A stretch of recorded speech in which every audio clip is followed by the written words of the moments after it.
Still undefeated pa rin mga idol ang NLEX Road Warriors. Grabe ang ginawa nila mga idol sa pinakahuling laban nila kontra sa Converge Fiverr Xers, habang malaking problema ang kinakaharap ng San Miguel Beermen sa ongoing season ng Governors Cup. Pero bago yan, baka pwedeng pa-follow na lang din sa ating Facebook page at maging sa ating YouTube channel. Maraming salamat sa iyo, idol. So ayun na nga mga idol, matindi pa rin ang nagiging campaign ngayon ng NLEX Road Warriors. Kasalukuyan pa rin nilang pinangunahan ng standing sa Group A na may 5-0 win-loss record matapos nilang talunin sa pinakahuling laban nila ang Converge Fiverr Xers. Explosive performance nga dyan ang pinakita ng koponan ni Coach Jimmy Alapag with 42 points sa first quarter, kung saan abante sila ng 16 points. Pero sa mga huling minuto ng naging laban na nakahabol pa mga idol ang Converge Fiverr Xers with 2 points lead na lang ang lamang ng NLEX sa fourth quarter, 103-105. Pero after that timeout ni Alapag, biglang ang 10-0 run nga mga idol ang NLEX,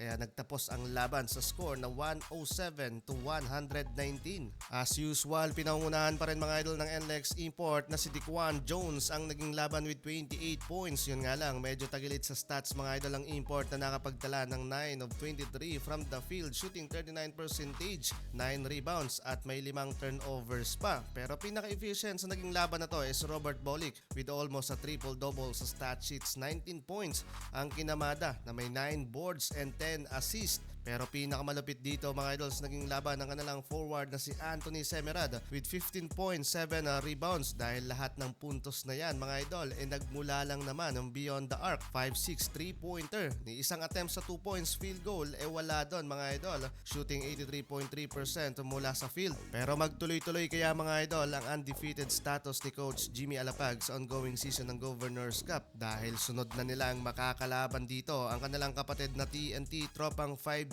na siya namang nasa rank 3 with 3-2 win-loss record.